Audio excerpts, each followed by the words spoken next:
I read an article today which says the last TV series you watched best describes your sex life, which is fucking depressing because the last thing I watched was an episode of Grey's Anatomy. Oh, man, I still can't believe you're on that Grey's Anatomy train. It's not through choice. You laughing? What's the last thing you watched? The Traitors. Oh, man, that doesn't sound good. Maybe I should be questioning my wife. Yeah, maybe. What is The Traitors? Oh, mate, The Traitors is epic. The Traitors is this like BBC iPlayer.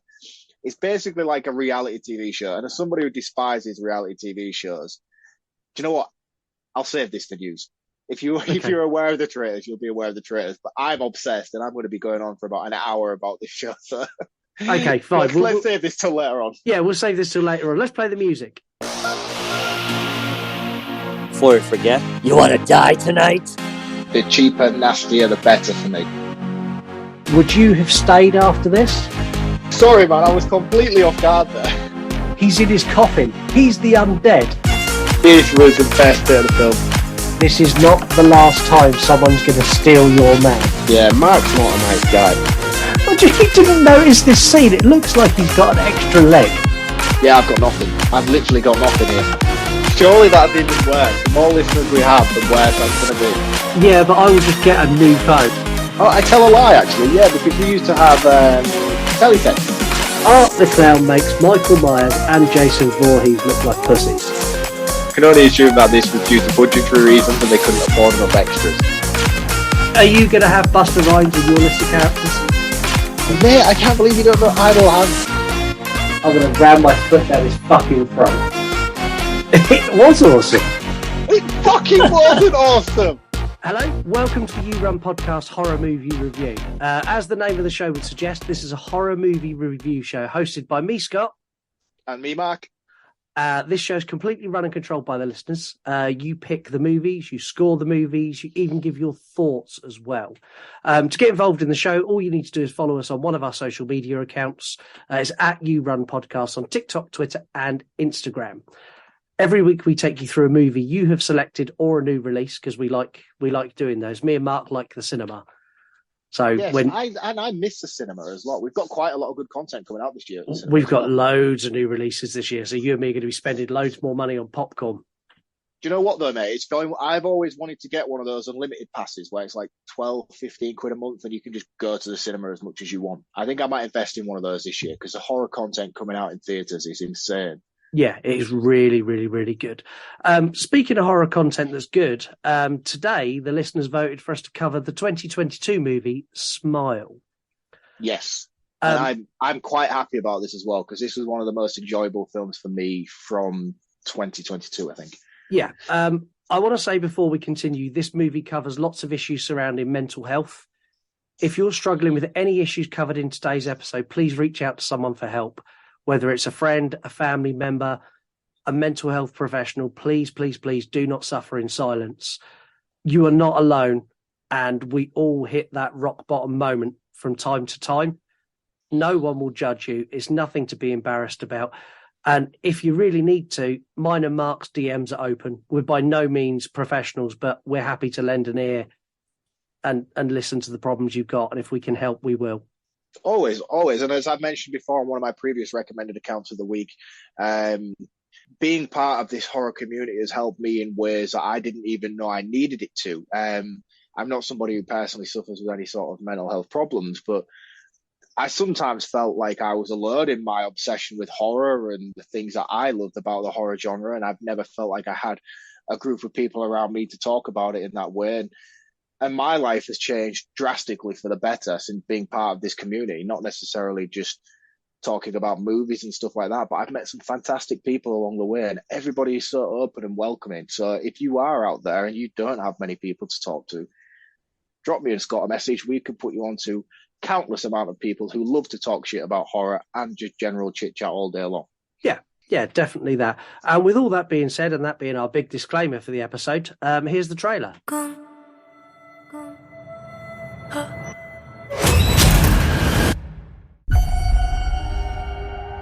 What is it you like to talk about? My patient. Hi. I know you're nervous. I just want to have a chat.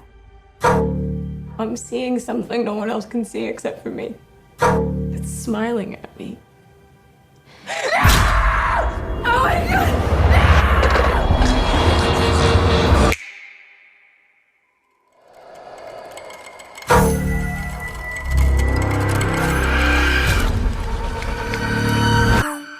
God!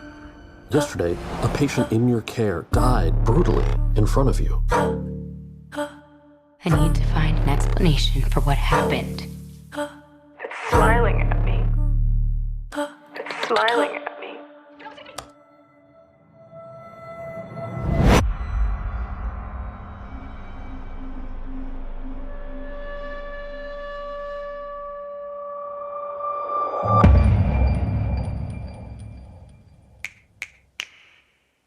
You're going to die! You're going to die! You're going to die! You're going to die! I found 20 cases involving 19 victims with a direct line linking them all together.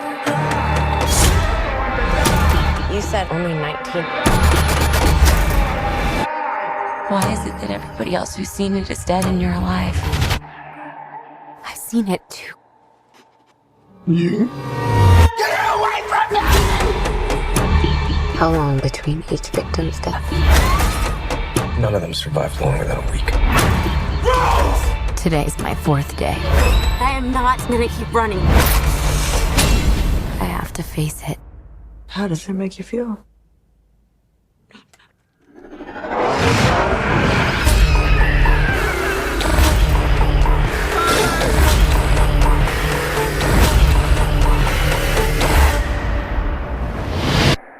I'm just really scared that something bad is going to happen.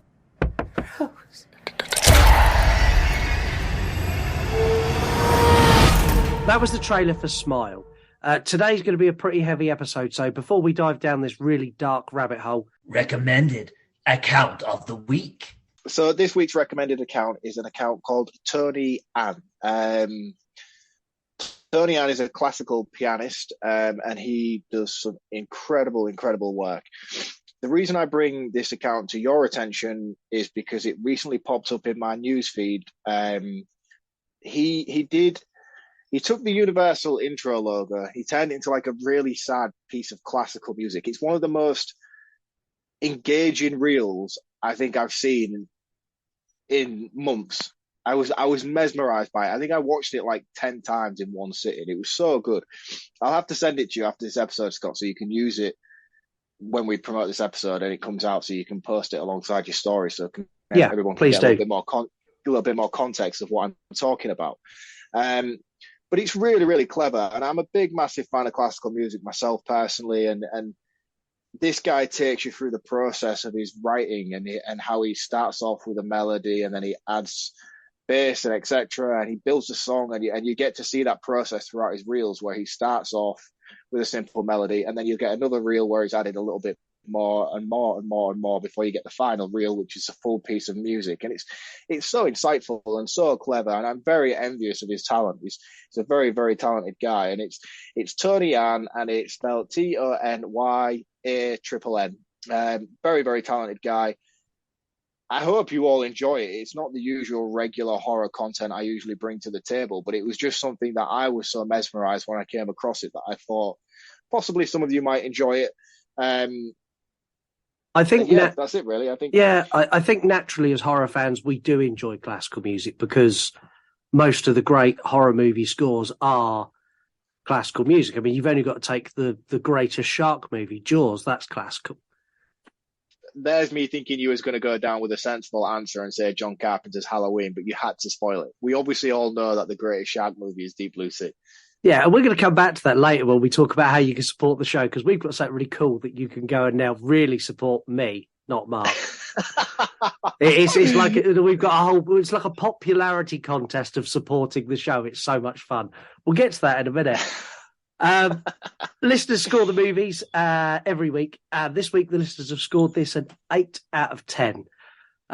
You've got to wait to get our scores at the end of our review, but the listeners have scored this very highly. We open with a shot of a lady in her bed who presumably is dead. There's vomit on the bed. The room is disgusting. I can't describe to you how horrible this room is. There's pills all over the floor and all over the side, and there's dirty cups and plates and dirty blankets. It is absolutely rank. It just made me go, ugh. It's basically like the kitchen from the Texas Chainsaw Massacre, but people are actually living in it real. Yeah, it's really, really not nice. As the camera pans across the room, you get a young girl stood in the doorway. It pans in really close to her face, and we get the first jump scare, of which there's a lot in this movie. As a phone rings, it cuts shots away, and we get a woman who wakes up on her desk at work. I'd love to have a job where I could have a nap during the day. Yeah, me too. I spent a lot of time off over Christmas Googling how to not go back to work. I think I need a career change where I can just toss it off all day and do reviews and watch horror films. You need to word it better than that, because the only thing I could think of when you said you need to toss it off all day is OnlyFans. Is that a Yorkshire thing, toss it off? Do you guys say toss it off down south? No. Toss it off is something I do when I'm alone. Excellent. The woman looks very stressed, but she answers the phone as Dr. Cotter. This lady is Rose, and she's a mental health professional or psychiatrist, however you want to refer to her. She's been called to a patient who's refusing to talk. This guy is obviously suffering severe mental health issues, and he scared me. He's like, he's going to die. She's going to die. They're going to die. We're all going to die. No one matters. We're all going to die. She's going to die. He's going to die. On this never-ending loop. And when he looks like a patient from the 13 Monkeys. Is it 13? Is it 12? 12 Monkeys. It's 12 Monkeys. Yeah, he looks like a patient from that asylum. Yeah, he really, really does. And they, the doctor comes down, and the other doctor who's there is like, look, I can't get him to talk, can't get him to do anything. And she goes and takes a seat next to him, and in seconds calms him right down and says, look, you're having one of your manic episodes again. And basically then decides that she's going to put him in observation for a few days. They've done such a good job of portraying how good she was at her job, and I really appreciated that. Yeah, she's very emotionally detached from the situation, isn't she? Very. Yeah. Very. My sister, she works in the NHS, and she one thing I always question her all the time is like, I just don't know how you do it. I don't know how you can go to a family and tell them that their son or their daughter or their mother or their father has passed away. Like, I don't think I could emotionally be able to deal with that. And she's like, you just have to separate yourself from the job. And I'm like, how can you look at something like that as a job when you're so involved emotionally with people? Very, very special people who work in any sort of healthcare, especially mental health as well. It's a very, very special, unique group of people who do that. And I applaud them, because I couldn't do it. I definitely couldn't. Massively. Very underpaid and very underappreciated. Yes, I agree. We get an overhead shot of a patient being brought into the hospital who's screaming, and she's being restrained on a gurney. And this is all happening while Rose has been called to a meeting with her boss. Love her boss. Is it Harold or is it Kumar from Harold and the Kumar? I can't remember which one it is. I think it's Kumar. I think it's Kumar. That might just be me stereotyping names. Yeah, no, I think I think it is Kumar. He is the most chilled boss in the world. So it turns out that Rose sent a patient into a residency program that their insurance didn't cover. And instead of her boss chewing her out, he's like, look, if you're going to do shit where you kind of break the rules and bend the rules, if you tell me, I can get ahead of it and I can make up good excuses so I don't get shouted at and you don't get shouted at. And she's like, oh, right, okay, he's such a cool boss. And then he's like, also, have you been here since the late shift? And it turns out that she's been working from the night before, and it's now quite clearly the afternoon of the following day. So she's been up for a good nearly 24 hours stint, isn't she? Yeah. In Shishi? In Shishi, yeah. She is. Rose is about to leave, but her phone rings and her phone rings, she leaves the office, and as it rings, she comes back and answers it. And this, I think, is something that people who work in healthcare have, that that desire to help people. If the phone's ringing, she can't just leave it. So she comes back and answers it. And she gets called down to a patient who was being brought in earlier on the gurney. A nurse gives her a bit of backstory and says that she's got no previous psych history, but she was interviewed by police for witnessing her professor bludgeon himself to death with a hammer the week before. And she was the only witness. The next scene is incredibly uncomfortable and actually made me recoil back in my chair. Yeah, I mean, this scene perfectly sets off the tone for the rest of the film. There isn't a moment of...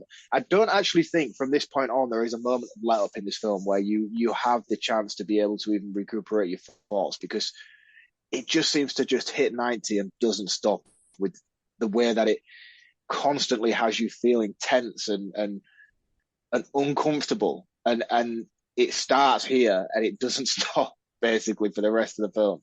No, so Rose tries calming this patient down, but this patient's going, no, look, I can see something no one else can see. It's not a person. Yeah. It pretends to be people wearing their faces like masks. She says when she sees it, it's always smiling, but it's not a nice smile. And it's taken over her life and she knows she's next to die. And you can see Rose looking at her going, you've obviously got some issues here. We're going to try and talk through them. But this girl, the actress, is incredible. Yeah, her name is Caitlin Stacey, and I haven't seen her in much, but she for me was one of the biggest disappointments about this film, and that's not because she was disappointing. She was outstanding. I was disappointed at how limited her screen time was, because I thought she was fantastic. She showed such range in just such a short period of time of the capabilities she has as an actress, and it was outstanding. It really, really was. I would have loved to have seen her go on to do more in this film. Yeah, and I thought she's brilliant. And she gets more and more worked up as the conversation goes on.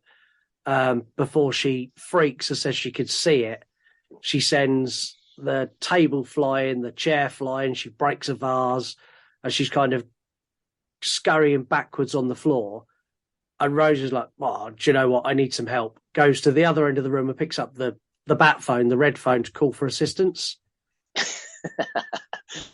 When she turns around, that patient is standing in the middle of the room, smiling with a part of the vase that she's broken, and she just cuts her own throat slowly while smiling. This was hard to watch. Yeah, uncomfortable as fuck. And it's, do you know what the weird thing is like, I don't know whether this was digitally enhanced the way the smile looks, or whether this was down to the cast and the characters, because I know there's a film very similar to this, not anywhere near as masterful as this, but there's a film called Truth or Dare, which has a similar approach, in which when you're overcome by this sort of possession-esque thing, you smile, but it's like a Snapchat filter where it goes like right up to your eyelids, sort of thing. It's that kind of approach, and this one was just so masterfully done. Like when I can't remember the name of the character, it's Saucy Bacon, whatever her name is, she goes to the phone, and as soon as she immediately turns around and you're looking at the patient, Caitlin, when you look at the patient and you see her face, it's just this sort of like sinister, emotionless smile. Yeah, dead eyes. Dead eyes, man. There's just nothing there. There's just nothing there apart from sinisterness, and it's so difficult to sit through, especially while she's committing a suicidal act that she does, and that nothing changes emotionally in her face. It's creepy. And I'm going to say now, there is not a single ray of hope in this movie. This opening scene sets the tone of what to expect, and there's no positive notes from here. And this is where the title card of Smile hits the screen. We get the police turn up at the station to interview Rose. One of the cops who's asking the question needs some serious sensitivity training. He's like, is she a typical patient?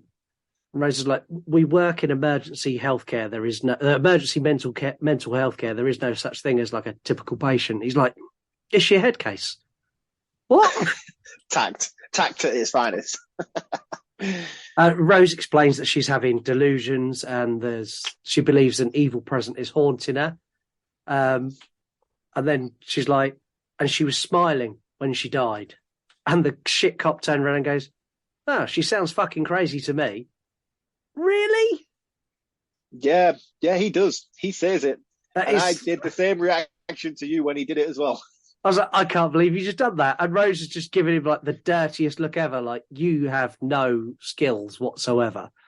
Like, to be like that kind of medical worker and then have somebody so Neanderthal based to say silly things like that must be so infuriating to have to listen to.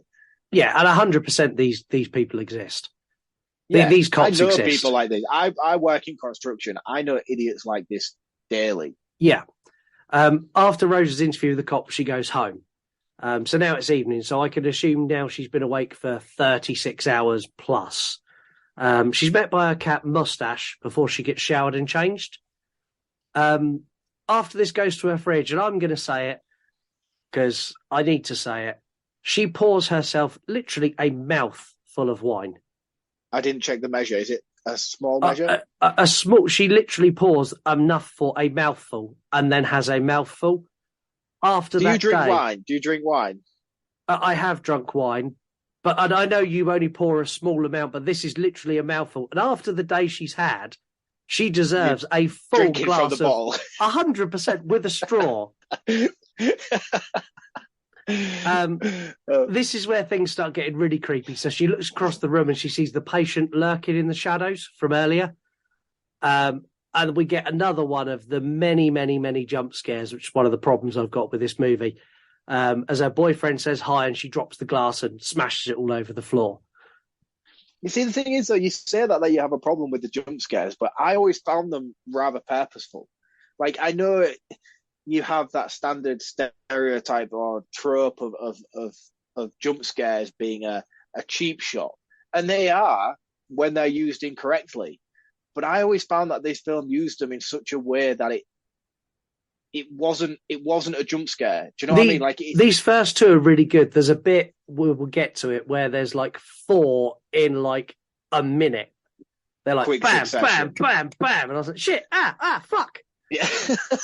But if you're going shit, fuck, then it's working. It's working, but it's still a cheat. It's still a cheap gag. Her boyfriend seems like a really nice, understanding guy, and he's like, "Look, I know you've had a shit day. I can see you've had a shit day. Let's just call off dinner tonight, and we'll stay home." And she's like, "No, we're going to go out for dinner." They go out to dinner with Rose's sister and her husband. I can't stand people like her sister.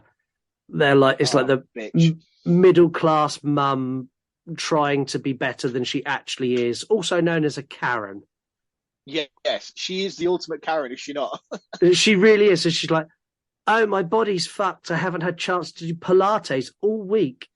The kids have got so many classes. My weekdays are just impossible." And you've got Rose there who's just done, like, by the time she's now eating, probably been awake for 48 hours. It's like, fuck you. Oh, shit, yeah, she has just come on. She is literally still awake. Yeah, so she's been awake for a 24-hour shift. Then she's gone and spent like 12 hours in police custody for interviews and all the rest of it. Yeah, and then for a nice glass of wine and be dragged out to go up a meal with her family. Yeah, Rose is understandably zoned out, and she's kind of like zoning in out of the conversation. She's reminded it's her nephew's birthday on Saturday, and Rose is like, I work Saturday. And her sister's like, "You work on Saturdays?" "Yes, Karen. People need mental health treatment on the weekend too." It's like, fuck's sake. Rose's boyfriend earned major brownie points for me here. So her brother-in-law makes a comment, and he's called Greg. What's the point of being a doctor if you can't be disgustingly rich? And Rose's boyfriend jumps in and is like, "She loves being a doctor and she would do it for free." And I was like, good for you. Would she do it for free, though? Probably not. No, people have bills. Yeah, they do. I can't tell you how much I hate these two characters. Greg and the sister are just absolutely awful. They also have a dig at her about how she should sell the family home because that's another wasted earning potential like her job. Rose finally snaps and says word for word what I've been dying for her to say all the way through this conversation. She's like, can you guys just shut the fuck up? Yeah. These people need a reality check. They really do. They really do. And I know people like this. Do you know people like this? Yeah, I do. Sad, isn't it? Yeah. Yeah, it's really sad. And like me and my wife, we're not like gossipy people, but we have been for meals with people like this. We have friends that are like this, and we come home, we're like, let's not do that for at least another 6 months. Yeah.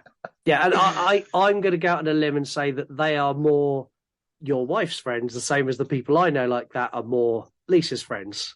Yes, definitely. Yes. Yeah, and you sit there and do that. Yeah. I just sit there and drink beer and just keep my thoughts to myself. Yeah, exactly that. Back at work the next day, which is amazing, the following morning, Rose has gone back to work. One of the detectives, the less dickheady one, turns up. He's her ex called Joel, and he wanted to check in on her.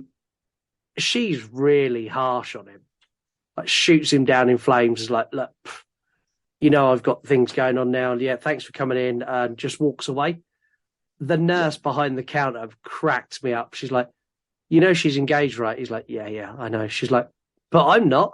I'm single. That's literally the only gag in the whole movie, and it did make me laugh. I thought it was brilliant. Yeah, it was nice to have a little bit of humor in such a bleak 2-hour film. It's very bleak. Back in her office, Rose is looking over the report of the incident where the patient's teacher had bludgeoned himself to death with a hammer. And she gets a call from her sister, and her sister's apologising for the night before. Rose looks out the window, and like 10 floors down in like this foyer garden area, she sees the woman who was the patient again, smiling at her. Yep. Rose works in mental health. You can see straight away she kind of double checks herself going, I know this is not right. And again, it's little touches like that made this great for me. Yeah. But where were you, at what point? Because obviously we have seen so many films like this. So many films that try and take on these, like, for instance, It Follows. I mean, yeah, it's just the list is endless of films that are trying to replicate and do this story and this idea correctly. What point was it where you sort of was like, no, this is something different? Or did you even feel that? I don't even know if you did even feel that by the end of it. Yeah, I did. I preferred It Follows, but I'll tell you about that in my roundup. But there are bits in this. There's a bit in this where all of a sudden I went, yeah, this is something really good. Yeah. We're not there yet. I'll let you know when we get there. Rose goes for a walk, and she goes past Carl's room, who was the patient she dealt with so wonderfully, the first patient you see in the movie. He sat on the bed smiling. And she goes in and tries talking to him, and he doesn't respond. And she tries, like, snapping her fingers in front of his face, and he doesn't do anything. And then he breaks out into his, you're going to die. They're going to die. We're all going to die. And then he's like, you're going to die. You're going to die. You're going to die. On repeat. She freaks and calls for assistance. And Carl is manhandled to the floor, restrained and sedated. This ends her back in Kumar's office, who is still a great boss. He wasn't very happy, but still a great boss. He's like, look, I think probably because you had a patient kill themselves in front of you yesterday, maybe today you overreacted slightly. So I'm going to give you a week off paid. You're going to take that, and you're going to stop working 80-hour weeks for a while. 80-hour week is insane. Do you know what makes me laugh is when they do this in films, and I don't know how committed people are to their roles and their professions, especially I'm certainly not that committed. But when they do this in films, and then people still, like, as if like they have to like do this little side mission to get back into work. It's usually when you're like a cop or a doctor or something like that. I'm like, dude, you've been paid to sit at home, just go home and chill out. Watch some telly, eat some food. I love my job. If my boss turned around to me tomorrow and went, you seem a little bit burnt out, you could have a week off paid, I would spend an entire week in my pants watching horror movies. Exactly. But these people, for one reason or another, just turn into fucking Batman and just have to investigate every little thing about them. Yeah, and instantly you knew she wasn't going to do well with time off. She's struggling, but on the way home, she stops to get a present for her nephew because she can go to the party now because she's got a week off paid. At home, she pours herself another mouthful of wine while wrapping the present and messages her fiance who says he's going to be late. She's a mess. She's nervous and jittery. The house alarm goes off. In a blind panic, she grabs a knife and then disables the alarm. Her phone goes off and the security firm asking her if someone in the house. She's like, I don't think so. And they're like, look behind you. As soon as it did that, I was like, what? What the fuck? It got me so good. I hate stuff like that where they take a standard normal situation, a normal conversation, and then they just drop that creepy, eerie little line in there in the voice of the automated person or whatever, and you're like, holy shit. Yeah. And it's at this point that I realised this was something special. So she turns slowly around and there's nothing there. And then the phone rings and it's no longer in her hand. It's back on the stand. And she answers it. It's all in her mind. Yeah, and she answers it, and it's the security firm. And this is what I love, is the fact that they don't tell you if it's real or if it's in her mind. And that not knowing is what makes this so great, because you're like, for a big portion of this movie, I was like, you just need to take some tablets and have some long extended rest period and you're going to be absolutely fine. And that was where I was. I was like, this is all in her head. And that's what makes this brilliant. What comes next annoyed me. This is where we get the 4 back-to-back jump scares.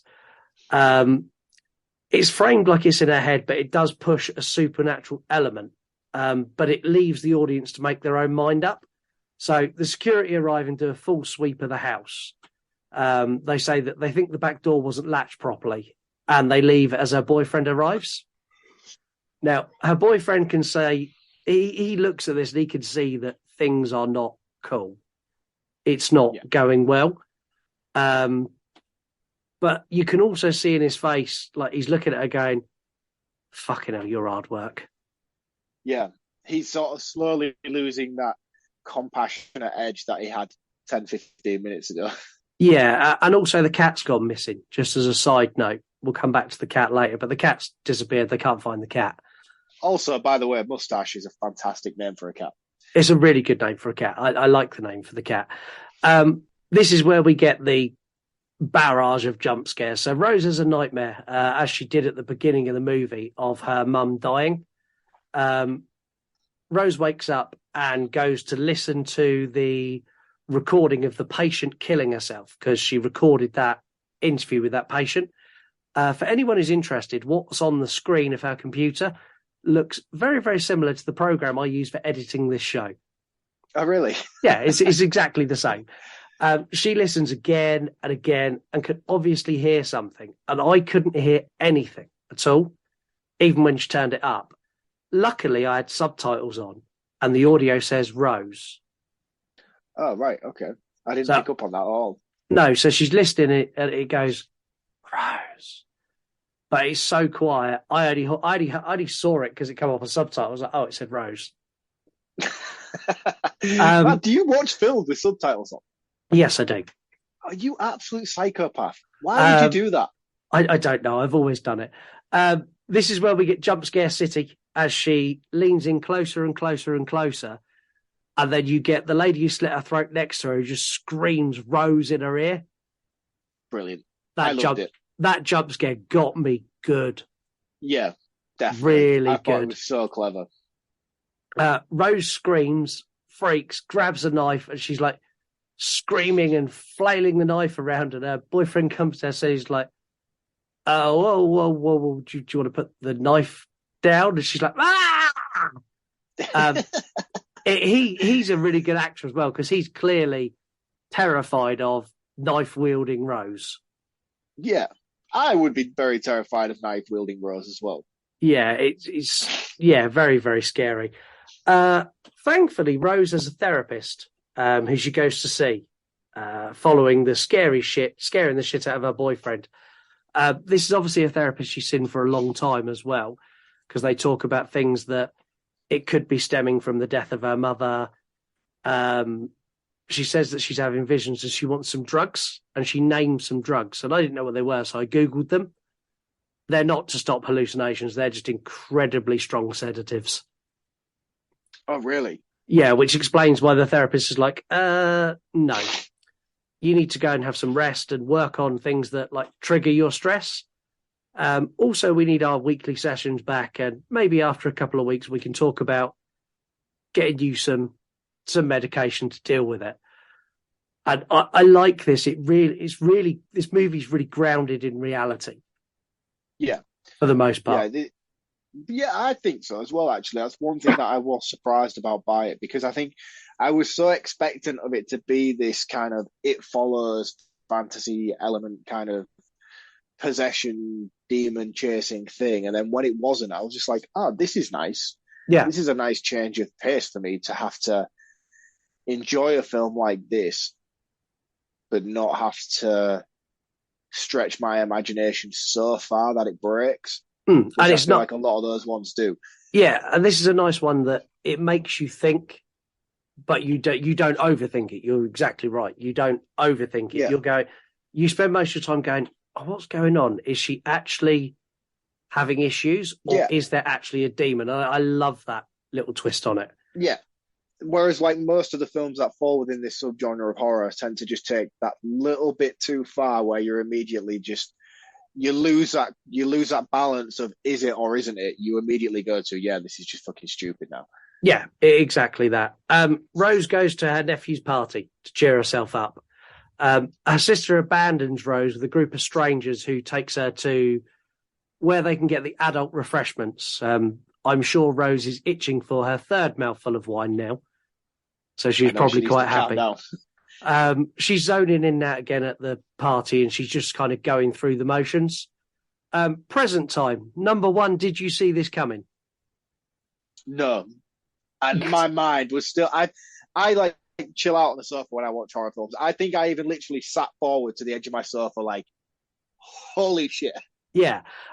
Number two, could you take us through what Rose got her 7-year-old nephew for his birthday? So Rose got her 7-year-old nephew a nice shiny box, all wrapped up, nice and pretty, with a bow on it. I can't remember, was it he or a she? It was a he, wasn't it? It was a he, yeah. He ran over to the box and was very delightful to open it, only for it to turn out to be the dead body of Mustache the cat. Yeah. Rose has she insisted she had no idea about. Yeah, and Rose has a full mental breakdown at this point. Screaming, shouting, and then ends up going backwards through a glass coffee table while all of the other... Yeah, this is basically Jill Roberts at the end of Scream 4 kind of meltdown. Yeah, it's really cool, though. And I love the fact that, like, everyone there, their reactions were genuine. There was no kind of, you need to get out. Everyone just kind of froze and went, oh my God, it's a dead cat. The fuck? Exactly that. And yeah, because she gets it and she cradles it and she's hugging it like a baby. Elise would not be able to watch this film. No, she at least would struggle with this film. They go to ER, and then her boyfriend takes her home. As you can imagine, the conversation in the car is fairly minimal. I wouldn't even know how to start. If this was me and Lisa, I wouldn't even know how to start this conversation. I think he approaches it really, really badly, if I'm honest with you. Like, his first reaction is to be like, I've had enough of this shit. I'm like, dude, man, she's been like the perfect wife for the perfect worker for the past however many years. And she's had like, what, 1 24-hour wobble? And you're basically calling her out as if to say you can't do this anymore. I'm like, dude, get some reality checks. Yeah, and then he goes on from that to go, did you kill Mustache? Which I would also need to know, did she or did she not? Do you think she did kill Mustache? No. And I never once throughout this whole film, I know you keep mentioning it now, but I never was under the impression that this might have been her. And that was never my thought process at all. Oh, see, this Because was my thought process all the way through. Because I'd gone into it expecting it to be so similar to those other films like It Follows and Truth and Dare and stuff like that. Like, I was expecting the entity. I never once looked at it from the angle of this is all in her head. She's unwell. She's now inhabiting these stress problems and all the rest. That was never a thought process ever. Like, obviously you could tell the unbalanced nature in her character, but I never thought that she was succumbing to her own emotions and that was what was causing these reactions, and she'd killed the cat, etc., etc. I was purely on the thought train that shit, man, this thing's out to get her. Yeah, see, I was adamant it was her that she killed the cat straight away. Everything was all her for me. At this point, I didn't even think there was an entity. I was 100 because man, that's so cool. Like, I never looked at it from that angle before at all, and like, I'd love to go back and watch this again now with that approach and see if it made any difference to my overall experience. This is the point of the movie where something quite brilliant happens, as far as I'm concerned. Rose decides not to let her trauma kind of govern her life, and she has a moment where she starts looking into the teacher who killed himself. She even ignores some of the hallucinations that she's having through the night and just kind of like, no, I'm not playing this game, and just carries on doing what she's doing. Yeah, I was expecting some sort of paranormal activity elements pop in at this when she was in bed on a night and stuff like that. Yeah, see, I wasn't, because I was looking at it through a different lens to you. I was like, she's dealing with her mental stress. So she's blocking it out herself. Yeah. She finds where the widow of this guy lives and goes there the next day. I love the actress who plays this. I don't know her name, but it's the lady who plays Catherine Fox in Grey's Anatomy, which, as I said at the beginning of the show, is something that Lisa makes me watch. The actress is incredible. You are so involved in that show. It's unbelievable. Rose poses as a reporter, and the wife starts saying that her husband was a real paranoid. He stopped sleeping. He was seeing things. She said it stemmed from him witnessing a suicide at a conference he attended. And this is where Rose starts putting shit together. And she's like, oh, I'm suffering the same things as your husband. And the wife's like, you've got to go. Just absolutely lose it. Like, who are you, you crazy person? What are you doing in my house? Yeah, because she's come in under false pretenses. And then all of a sudden she's like, oh, well, actually. And she's like, well, hold on a minute. What? Get out. Yeah, exactly. I'm completely with her. But this leaves Rose in a position where she's got no other option but to turn to her ex-boyfriend cop. Yes. And I'm going to say he was surprisingly forthcoming with help. I like him. I like him as an actor as well. I think he's really good. He's very underrated in the Nightmare on Elm Street remake. He's a good actor in general, really. Yeah, he is. So he gives her the information she needs, and she starts to, between them, they start to piece together a back catalogue of suicides passing from person to person, using his login to his police. The video they find of the Garden Shears suicide is brutal. Yeah, so good. So I'm going to stop calling him ex-boyfriend cop now. His name's Joel. That he is now a bit freaked out. He's like, Rose, who are these people? Yeah. And what is going on? Because he's a cop, so he must, because she's basically saying to him, this person died from suicide. He's like, oh yeah, blah, blah, blah, blah. Is there a suicide? He's like, oh, well, he came into custody because of this suicide. And he's like, right, okay, do you have footage of that? And then they show him that footage. He's like, so how does she have a connection? She's like, oh, well, she gave a statement on this guy's suicide. And then before you know it, they've only gone like 3 people back. But you can see his mind is just like ticking as if to say, shit, who are these people? Yeah. How do you know about these people? And what the fuck is this pattern? Yeah, and Rose is particularly unhelpful and goes, right, I've got to go home. And she just leaves. And she gets home and she is blindsided by her boyfriend who sat there with her therapist waiting for her. This seemed harsh, but I kind of think there are times that this kind of action is required. Yeah, I mean, it's basically an intervention, isn't it? And as an outsider's perspective, if she's in therapy and she's already had previous mental health issues, they're probably under the illusion that she's relapsing at this moment in time. Exactly. So their immediate reaction is to sort of hone her back in and get some sort of normality for her own safety and for her own better well-being. So I understood why they did it, and it was sort of done in a way that they were supposed to be perceived as the villainous angle, as if they've like not believing her and they're trapping her. But I kind of got why they did what they did in this scene.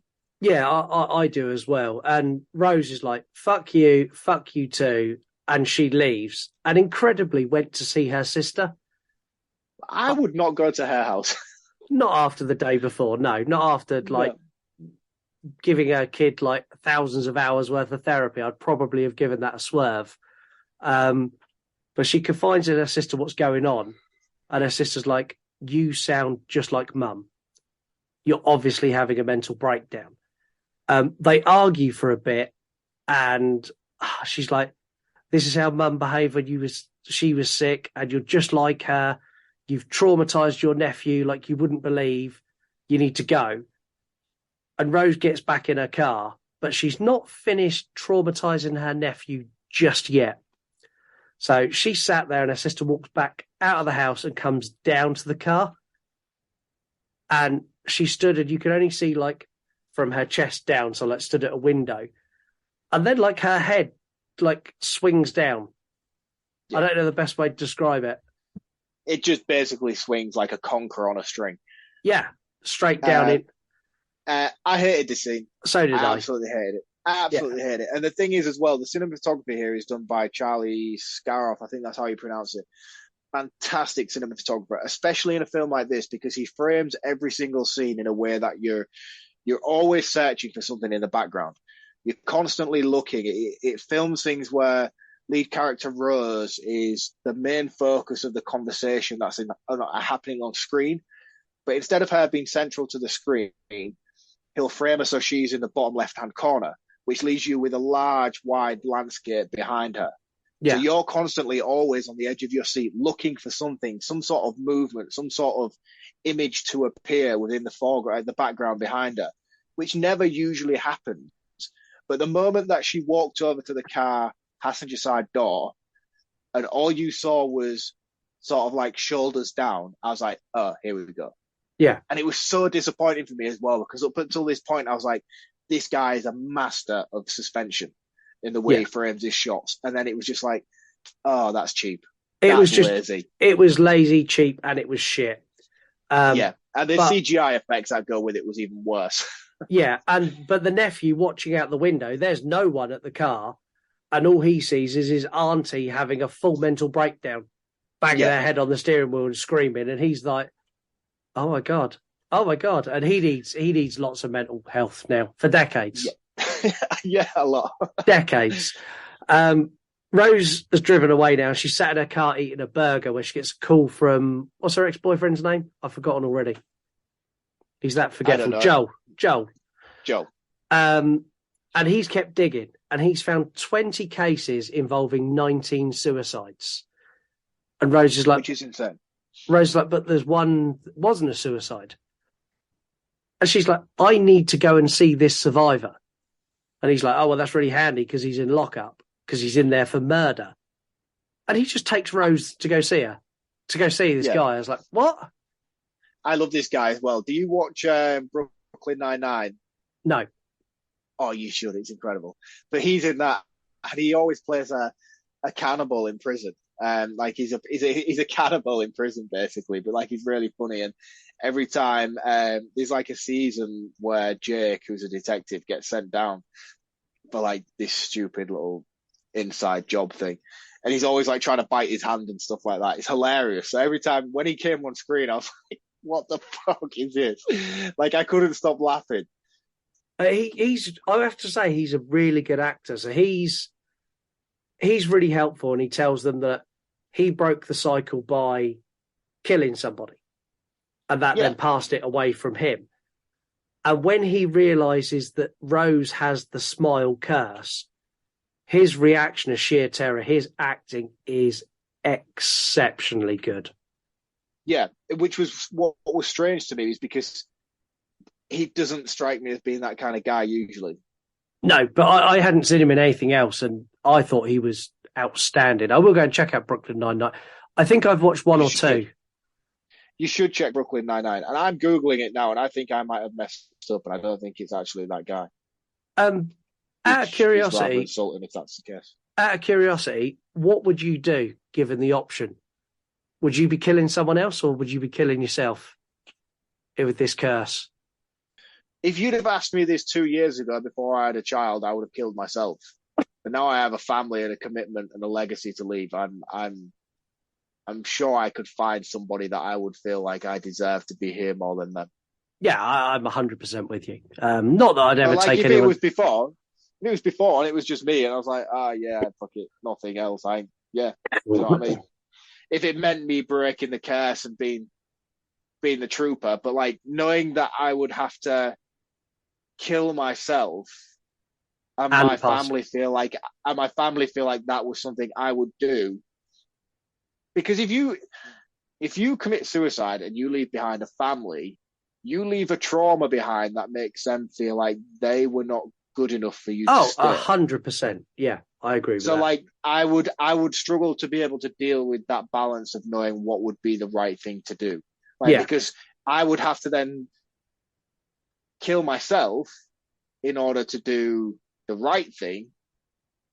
But doing the right thing would affect my family more than doing the wrong thing, which would be sacrificing somebody else. Yeah, I'd be doing the wrong thing. I've got a family. 100%. I'd be better off for my family if I was in prison than if I was dead.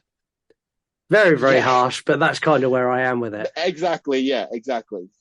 Rose gets a call from her therapist and agrees to come over for a session. You would never, ever forget this therapy session. Mark, do you want to take us through this creepy ass scene? Oh, dude, man, this was so intense, and I can't actually quite remember what happens in this scene because it was so intense. She confesses everything to her therapist. And then a therapist doesn't. It happens really quickly as well, doesn't it? Yeah, so she confesses everything, and while she's confessing to her therapist is being very understanding, and the phone rings, and it's a call from her therapist to say they need to have a session. Yes. After what happened yesterday.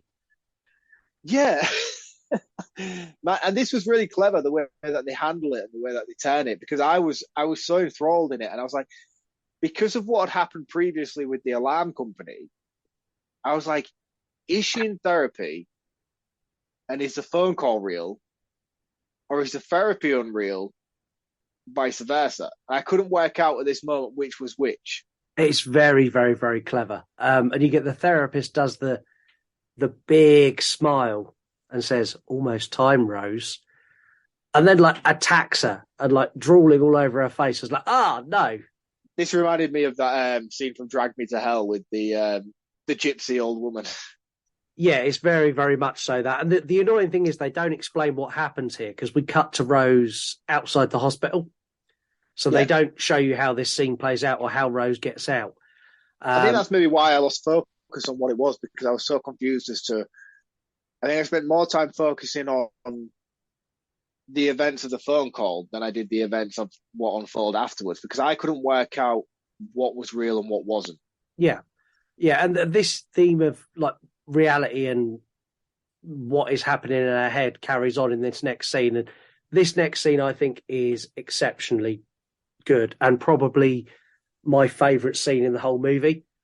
So she conceals a knife up her sleeve. So she obviously decided she's going to go kill someone. And she wanders into Carl's room. And I was like, not Carl. Carl's a nice guy. He's got issues, but not Carl. I kind of saw that coming when they was mentioning about how killing somebody would release it. I kind of knew he was going to be there. When the way they introduced him early on, I was like, he's going to have a relevance later on. He has to. And she kind of chases him into the corner because he freaks out when she walks in. He's like, last time I saw you, you had me pinned down and sedated. And she like gets him into the corner of the room, and her boss comes in. It's like, what are you doing? And I thought, oh, she's going to stop. And she doesn't. She takes out the knife and repeatedly and viciously stabs Carl. Yeah. And then Carl starts laughing. And as she's like going, ah, Carl's going, ah, and smiling and mocking her. It was weird. And then Kumar just peels his face off.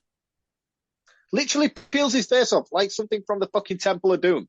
Yeah, just peels her face off. And then she wakes up in the car park of the hospital. And I was like, that is brilliant.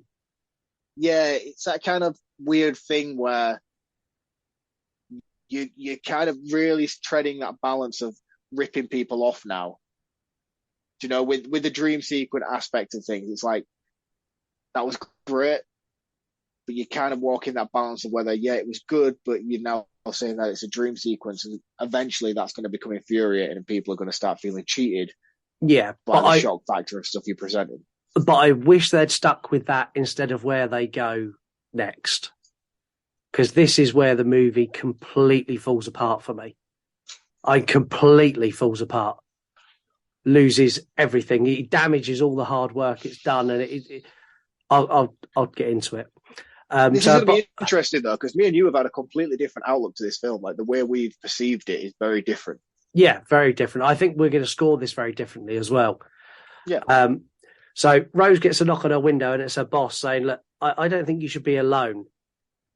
And as soon as he says it, she's like, if I'm alone, no one can see me kill myself. And then there's no chain. So she drives out to her old childhood home, the one her sister was giving her grief about for not selling. This house is one broken tile away from being the cabin from The Evil Dead. I was literally just about to say it's Ashley's cabin for The Evil Dead. It's so run down.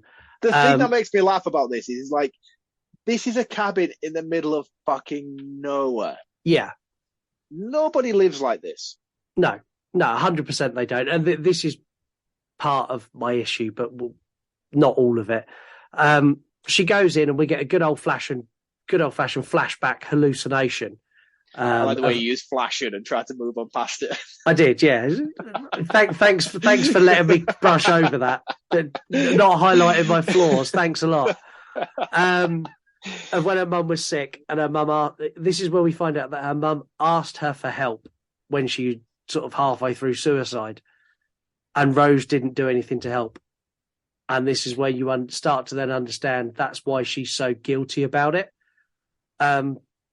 The wheels. Man, I feel so stupid. All of this has just gone completely over my head. The wheels now are completely off this movie, completely off. So Rose closes and locks all the windows and doors and ventures through the house by lamplight, gas lamplight, because that's all she's got.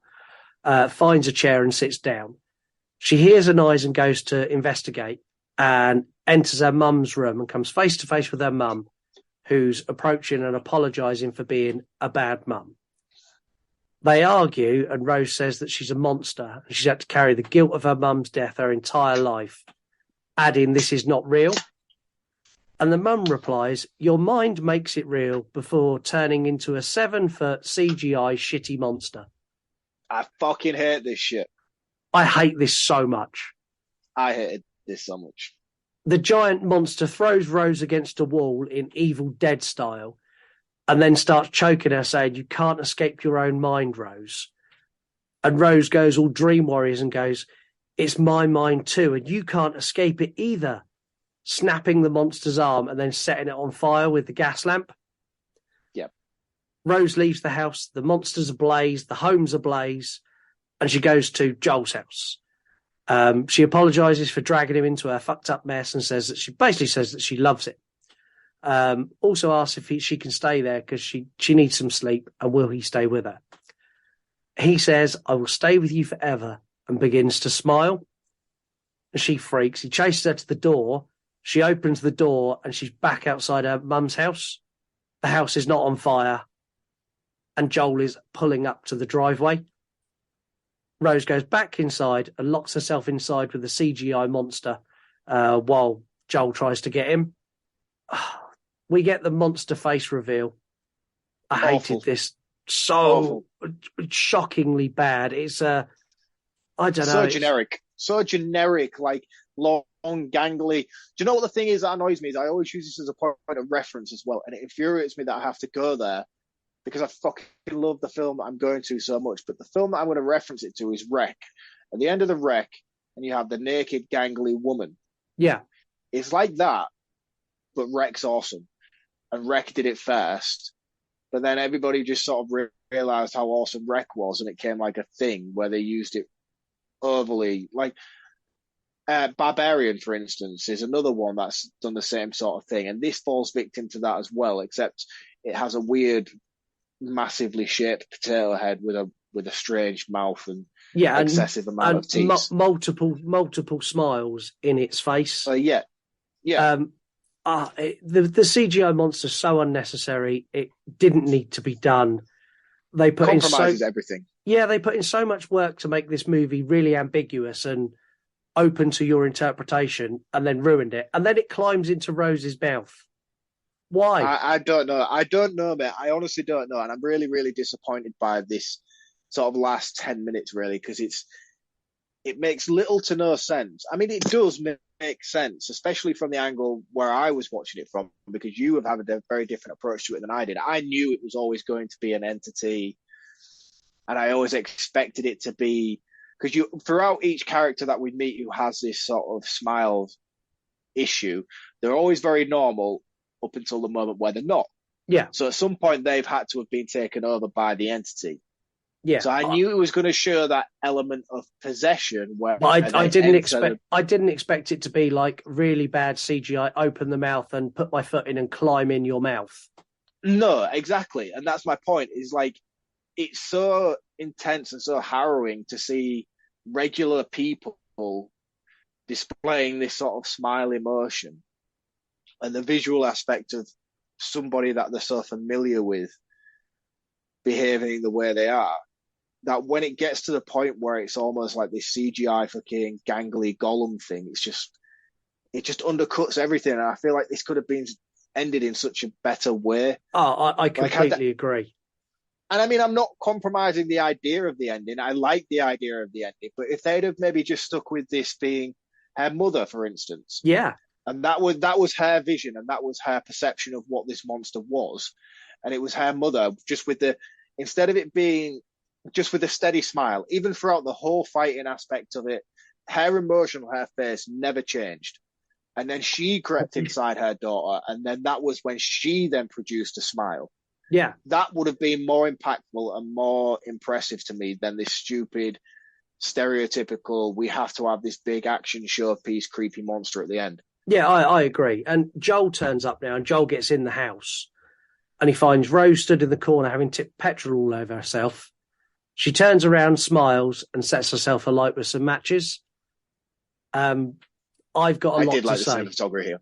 Yeah, I did. I love that you see Rose burning in Joel's eyes, and he's just watching on as if to be like fuck. Yeah. Because he knows he's now next. Yeah, he does. I've got lots to say in the roundup, but let's find out what everyone else thinks. Well, I think it's time for 3-word review. Yeehaw! So this week's 3-word review has the biggest response we have ever had to a 3-word review in the history of the show. That's interesting. A title previously held by the original 1978 Halloween. This almost doubled the amount of 3-word reviews that movie received. Wow. Now I am interested to see what people have to say. Robbie Horror.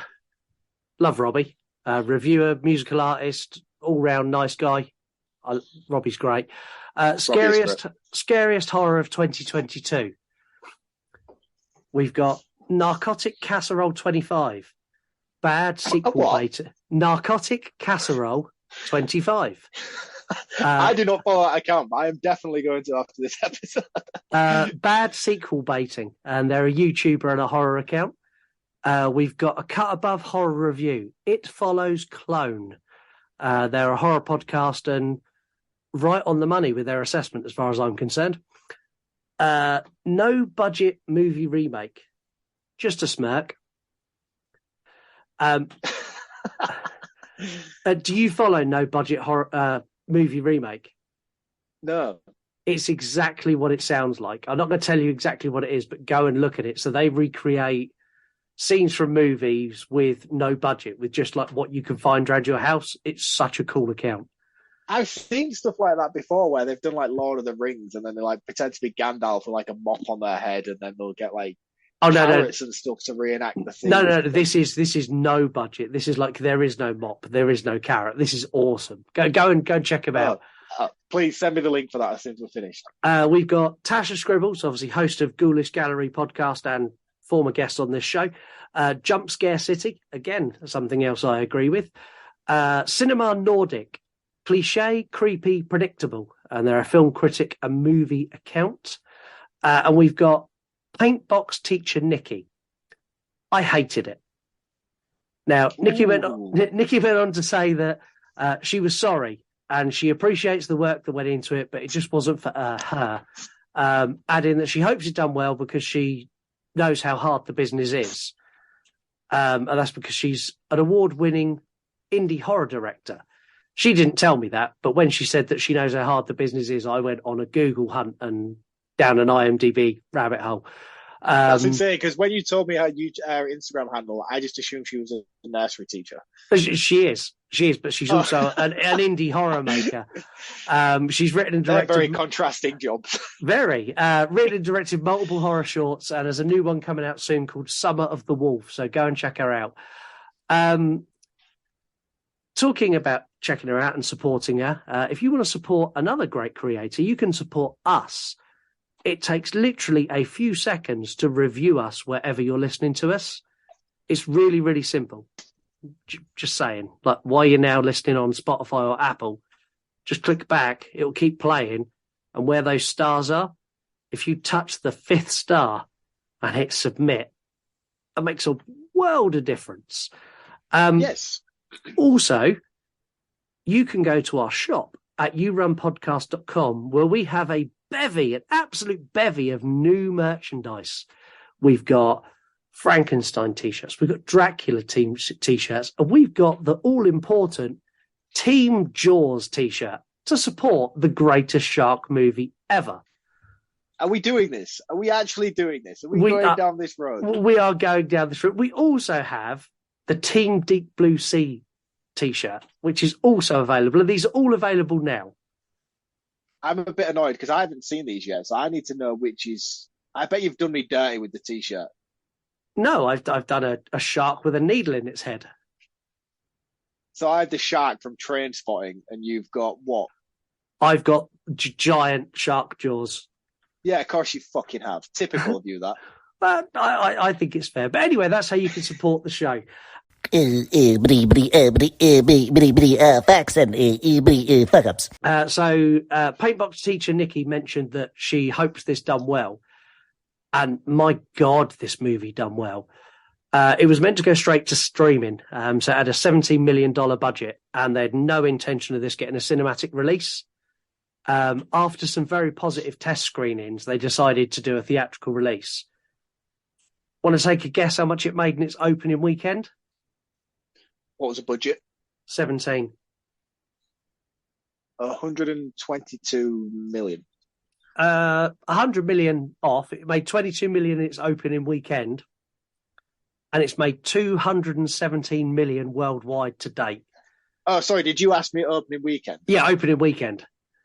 Sorry. Yeah, no, I was thinking overall. No, overall, it's made $217 million, making it one of the most financially successful horror movies of 2022.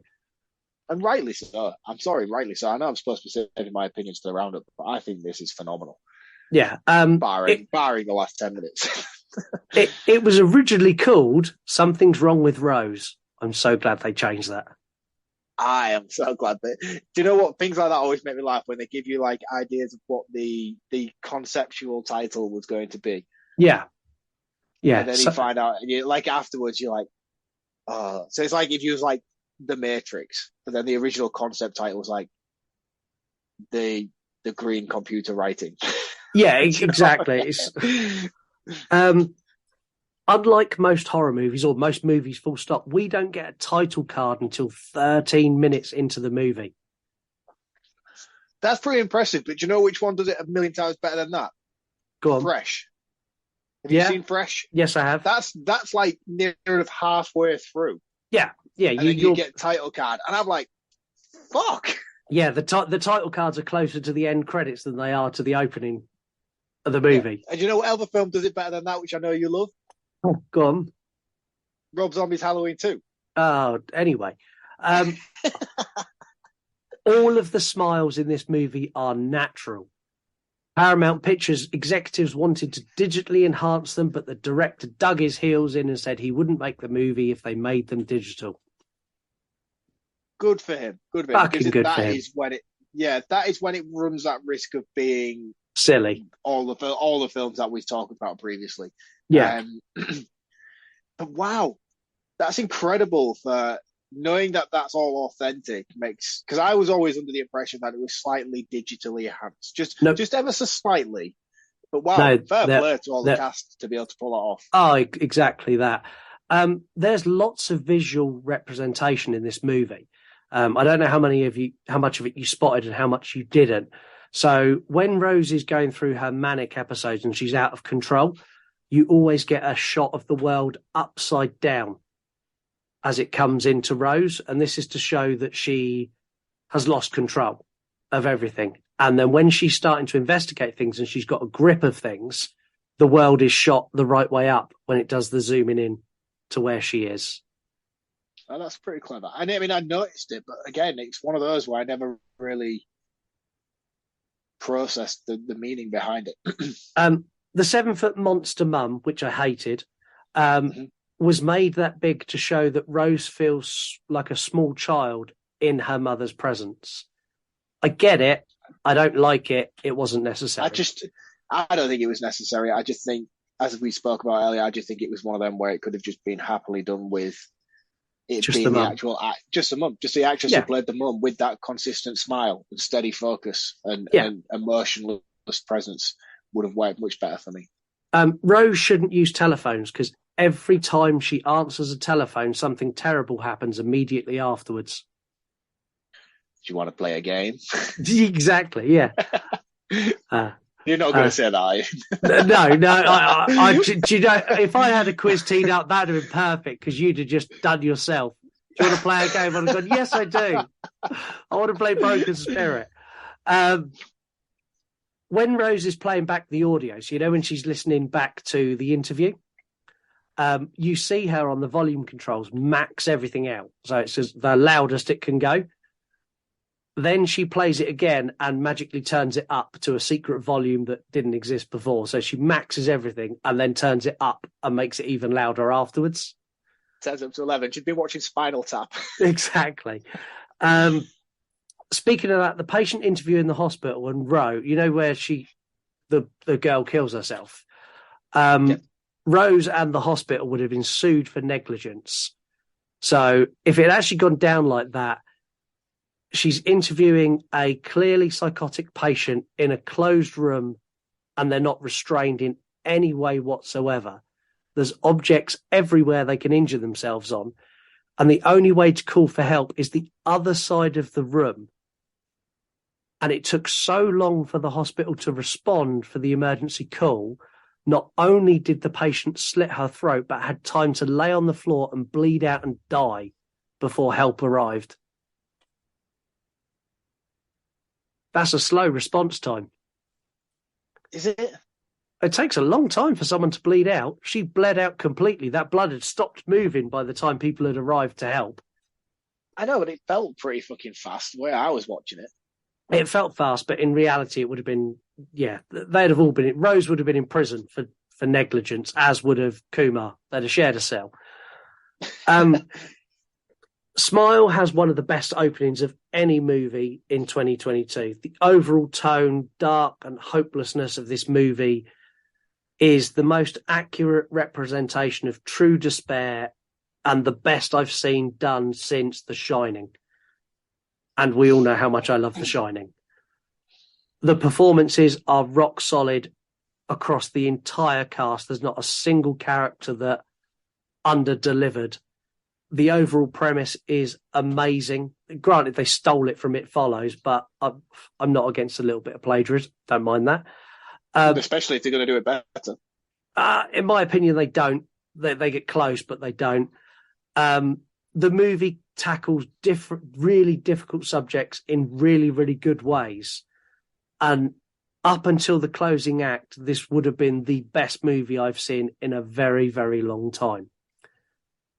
The monster mum, I hated. The multiple smile face, I hated. It was a departure from everything else they'd built up and put in place. And I'm going to go out on a limb. I don't know this for a fact, but I reckon the final act was heavily tampered with by studio execs. I cannot 100%. believe that was the director's intent for this. Especially, you mentioned how insistent he was on not having CGI smiles Yeah. adjusted and stuff like that. I have to feel like he was disappointed by the ending to his film. Yeah, I think he would have been. I mean, had they not done that, this would have been a 10 out of 10 for me, and easily the best movie I've seen last year. Easily. I think just that ending just undercuts it and makes it feel like a cheap gimmick. And it didn't need to be that. It worked itself so well up until that point that it didn't have to go down that road. It had shown that it stood leagues above similar movies like that.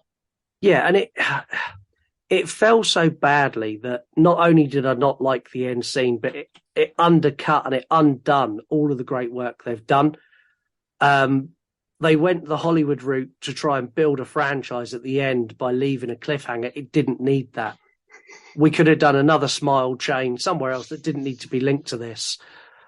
Because of all the damage it done at the end, this went from a 10 out of 10 to a 6 out of 10 from me. Ooh, that's a heavy drop. Massive drop. Literally the ending I literally just threw my hands at the TV and went, fuck you. You've ruined it all. That's a shame. For me, I found it absolutely mesmerizing. I thought it was a fantastic production. Cinematography was outstanding. I loved the way that they framed every single shot throughout this film. There wasn't a moment of let up. And I feel like that is due to the cinematography. The way that each shot is framed, that you're always constantly searching for something going on in the background. Something is happening in the background from behind characters or in front of characters. And I haven't seen that done as well since the original Paranormal Activity film. In which case, in every scene, there's not a lot happening, but you're always constantly thinking something is going to happen. And this film just does it phenomenally. The acting is great. I think Saucy Bacon, I don't know if I'm pronouncing that right. And if Kevin Bacon, by the way, this is Kevin Bacon's daughter, if he called his daughter Saucy Bacon, he should not be allowed to have children. But I think that's more down to my pronunciation of her name. I thought she was fantastic. I haven't seen her in anything prior to this, and I thought she was really, really good. The biggest disappointment for me, barring the ending, was the girl at the beginning. I've forgotten her name now.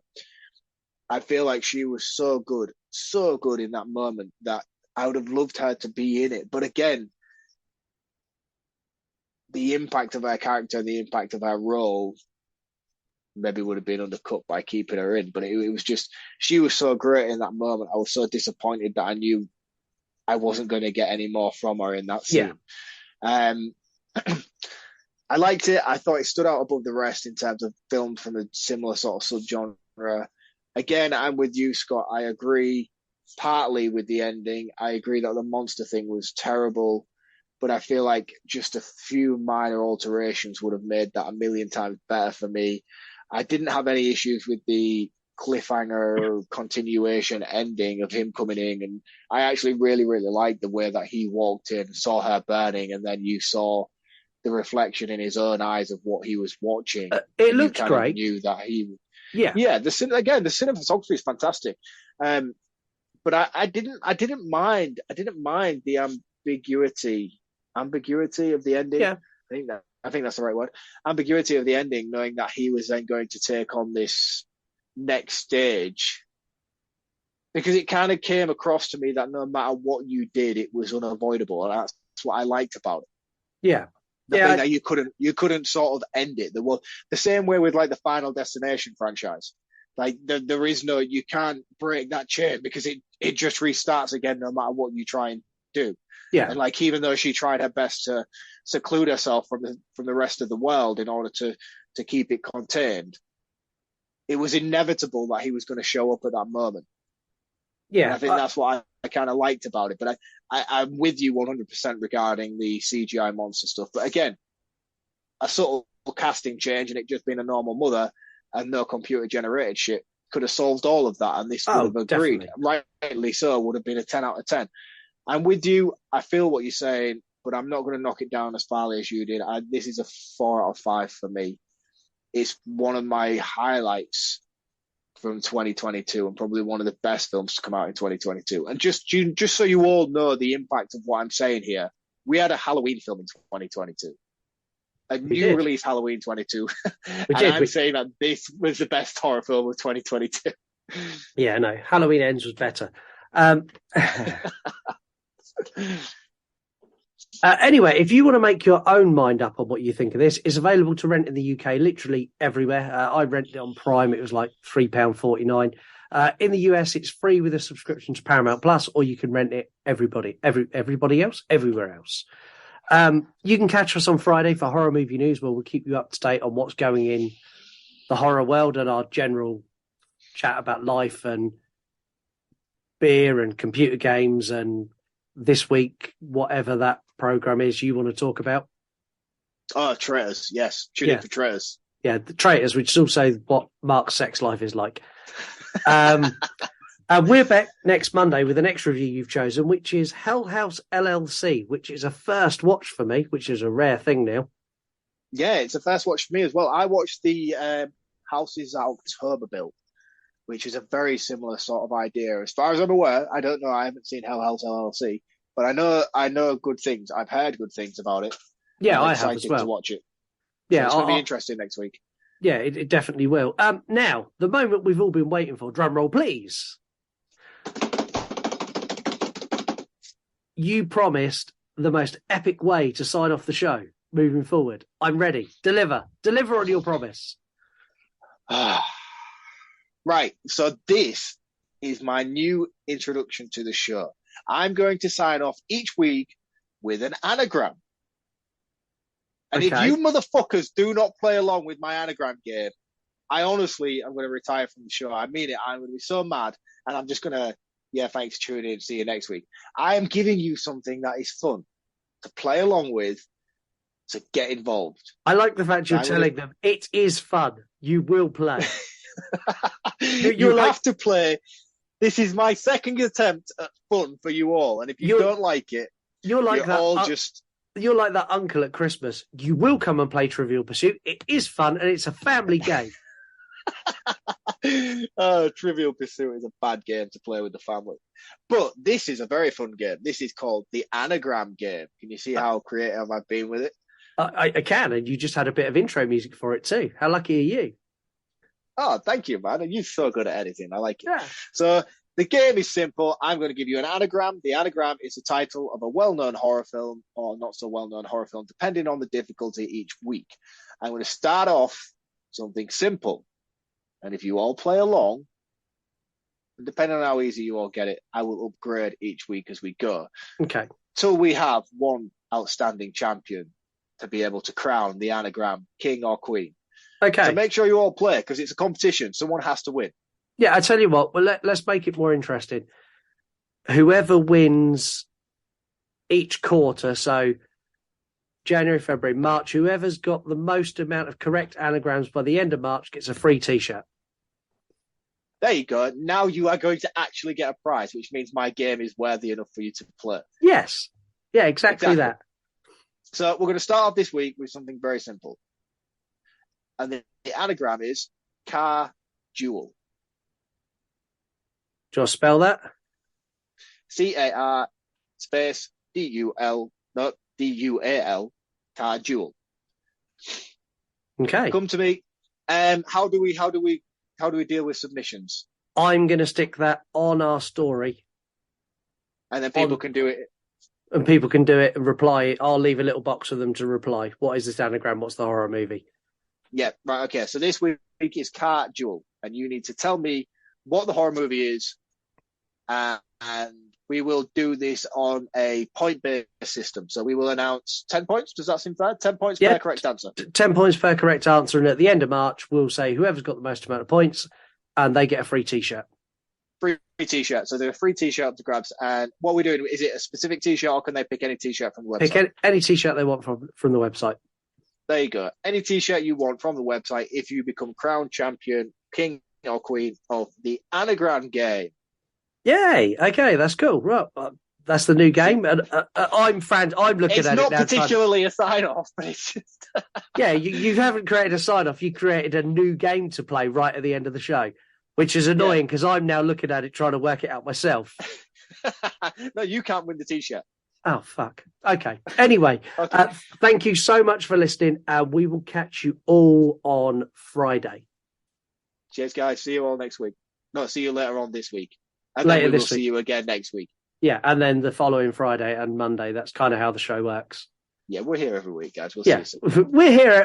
We're here all week. Is that our sign off? Yeah, we're here all week. Cheers, guys. See you soon. Before I forget, you want to die tonight? The cheaper, nastier, the better for me. Would you have stayed after this? Sorry, man. I was completely off guard there. He's in his coffin. He's the undead. This was the best bit of the film. This is not the last time someone's going to steal your man. Yeah, Marc's not a nice guy. You didn't notice this scene. It looks like he's got an extra leg. Yeah, I've got nothing. I've literally got nothing here. Surely that'd be even worse. The more listeners we have, the worse that's going to be. Yeah, but I will just get a new phone. Oh, I tell a lie, actually. Yeah, because we used to have teletext. Art the Clown makes Michael Myers and Jason Voorhees look like pussies. I can only assume that this was due to budgetary reasons and they couldn't afford enough extras. Are you going to have Busta Rhymes in your list of characters? Mate, I can't believe you don't know Idle Hands. I'm going to ram my foot down his fucking throat. It was awesome. It fucking wasn't awesome.